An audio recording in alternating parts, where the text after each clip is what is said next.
അയ്യോ, ഇവിടെ ഇരുന്ന സാധനങ്ങളോടെ പോയി. ആണ്ടടാ, ദേ ഇരിക്കുന്നതിൻ്റെ ക്രിസ്മസ് ട്രീയും പുൽക്കൂടുമൊക്കെ.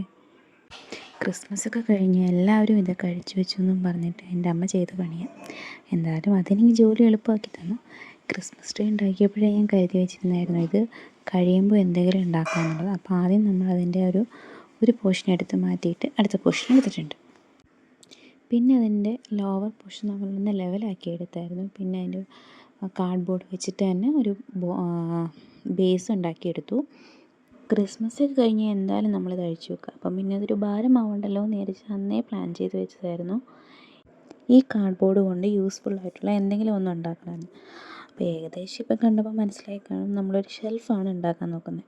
അപ്പോൾ നമ്മളതിൻ്റെ ഷെൽഫിൻ്റെ തട്ട് വെക്കാനായിട്ടുള്ള മെഷർമെൻറ്റൊക്കെ എടുത്തു. ഏകദേശം ഒരു അളവിനൊക്കെ കിട്ടിയിട്ടുണ്ട്.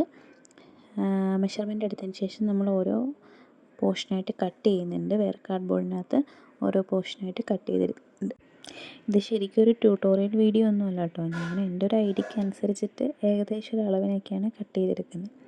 ആദ്യമൊക്കെ കുറേ കട്ട് ചെയ്ത് ഫ്ലോപ്പായിരുന്നു. പിന്നെ എങ്ങനെയോ ഒരു 3 ശരിയാക്കി എടുത്തു. നമ്മുടെ കാർഡ്ബോർഡിൻ്റെ അവിടെ ഒരു ചെറിയൊരു വളവുണ്ട്. അതുകൊണ്ടാണ് ഡയറക്റ്റ് ഞാൻ ഒരു ട്രയാങ്കിൾ പോലെ ആക്കാതെ അവിടെ ഒരു ചെറിയൊരു ആർച്ച് പോലെ കട്ട് ചെയ്തെടുക്കുന്നത്. അവിടെ നിന്ന് അറ്റാച്ച് ചെയ്തിരിക്കാൻ വേണ്ടിയാണ് അങ്ങനെ ചെയ്തത്.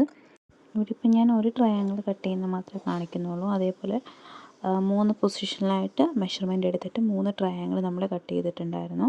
അങ്ങനെ ആ ഓരോ 3 ട്രയാങ്കിൾ നമ്മൾ ഇങ്ങനെ ഗ്ലൂ സ്റ്റിക്ക് വെച്ചിട്ടാണ് ഇതിനകത്ത് ഒട്ടിച്ചു കൊടുത്തത്. അങ്ങനെ 3 ലെയർ ഒട്ടിച്ചിട്ട് നമ്മൾ ഇങ്ങനെ ആയിട്ടുണ്ടായിരുന്നു. ഇനി നമ്മൾ പെയിൻ്റ് അടിക്കാനായിരുന്നു ആദ്യമേ പ്ലാൻ ചെയ്തിട്ടുണ്ടായത്. പക്ഷേ ഇത്രയും പെയിൻറ്റ് ഇപ്പം എൻ്റെ കയ്യിലില്ലാത്തതുകൊണ്ട് ഞാൻ മുൻപ് ചെയ്തൊരു ക്രാഫ്റ്റിൽ നമ്മൾ യൂസ് ചെയ്തൊരു ക്ലോത്തായിരുന്നു. അതൊരു സാരി ആയിരുന്നു. അപ്പോൾ അതിന് ബാലൻസ് ക്ലോത്ത് ഉണ്ടായിരുന്നു. അത് യൂസ് ചെയ്തിട്ടാണ് ഞാനിതിനെ കവർ ചെയ്തത്. നോർമൽ നമ്മുടെ ഫെവിക്വിക്ക് വെച്ചിട്ടായിരുന്നു അത് ഒട്ടിച്ചിരുന്നത്.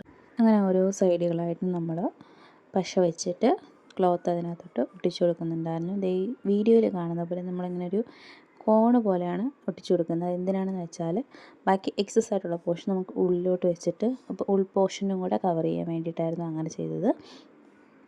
അങ്ങനെ ബാക്ക് പോർഷനൊക്കെ നമ്മൾ ഒട്ടിച്ചു കൊടുത്തിട്ടുണ്ട്. ഇനി ആ ബേസും കൂടെ ഒന്ന് കട്ട് ചെയ്യുന്നുണ്ട്. ബേസ് കട്ട് ചെയ്തിട്ട് അതിൻ്റെ എഡ്ജസും കൂടെ ഒന്ന് ഒട്ടിച്ചു കൊടുക്കുന്നുണ്ട്.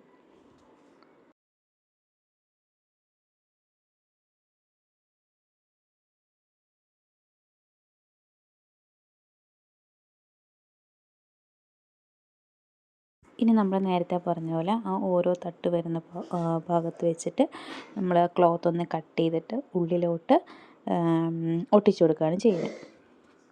ഇങ്ങനെ ഒരു ഷെൽഫ് ഉണ്ടാക്കുന്ന നമുക്ക് ഒരു ഉപകാരം കൂടെ ഉണ്ട്. എന്താണെന്ന് ഞാൻ വീഡിയോയുടെ അവസാനം പറയാം കേട്ടോ.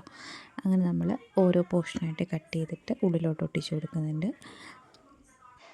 സത്യം പറഞ്ഞാൽ ഇങ്ങനത്തെ വർക്ക് ചെയ്യാനുള്ള ക്ഷമയൊന്നും എനിക്കില്ല കേട്ടോ. ഇത് തന്നെ ഞാൻ 2 ദിവസം കൊണ്ടാണ് ചെയ്ത് തീർത്തത്. അങ്ങനെ ഇപ്പോൾ നമ്മുടെ ഒട്ടിക്കൽ പരിപാടി ഏകദേശം തീരാറായിട്ടുണ്ട്. നമ്മൾ പിന്നെ ബേസും കൂടെ ഒന്ന് മെഷർമെൻ്റ് എടുത്തിട്ട് അതും കൂടെ ഒന്ന് കട്ട് ചെയ്ത് ഒട്ടിച്ചെടുക്കുന്നുണ്ട്. ഇത് ഞാൻ ആദ്യമേ നമ്മൾ നോർമൽ പശ വെച്ചിട്ട് ഒട്ടിക്കാൻ നോക്കിയപ്പോൾ പറ്റുന്നുണ്ടായില്ല. അപ്പോൾ ഞാൻ ചെറിയ ഡബിൾ സൈഡ് ടേപ്പ് ഉണ്ടായിരുന്നു അവിടെ, അത് വെച്ചിട്ടായിരുന്നു ഓരോ ലെയർ ഒട്ടിച്ചു കൊടുത്തത്. ഇപ്പോൾ വീഡിയോ കാണുന്ന പോലെ ഡബിൾ സൈഡ് ടേപ്പ് ഒട്ടിച്ചു കൊടുത്തിട്ടാണ് ഞാൻ അതിന് മുകളിൽ ക്ലോത്തുകൾ ഒട്ടിച്ചു കൊടുത്തിരുന്നത്. അങ്ങനെ നമ്മുടെ ഒട്ടിക്കൽ പരിപാടീസ് എല്ലാം കഴിഞ്ഞു. ഇതാണ് നമ്മുടെ ഫൈനൽ ലുക്ക്. നമ്മൾ മുന്നേ ചെയ്തിരുന്ന ചില ചെറിയ ക്രാഫ്റ്റുകളൊക്കെ വെച്ചിട്ട് ജസ്റ്റ് ഡെക്കറേറ്റ് കൊണ്ട് ചെയ്തിട്ടുണ്ട്. എങ്ങനെയുണ്ട്? കാണാൻ നല്ല ഭംഗിയില്ലേ? പിന്നെ ഞാൻ പറഞ്ഞില്ലേ ഇതിൻ്റെ വേറൊരു ഉപയോഗങ്ങളുണ്ടെന്ന്. ഇത് വേണമെങ്കിൽ നമുക്ക് നെക്സ്റ്റ് ഇയർ പുതിയൊരു രീതിയിലുള്ള ക്രിസ്മസ് ട്രീയോ ക്രിസ്മസ് ക്രിബോ ഒക്കെ ആയിട്ട് നമുക്ക് യൂസ് ചെയ്യാനും പറ്റും. അപ്പോൾ എങ്ങനെയുണ്ട്? ഇഷ്ടപ്പെട്ടാൽ ലൈക്ക് ചെയ്യണേ.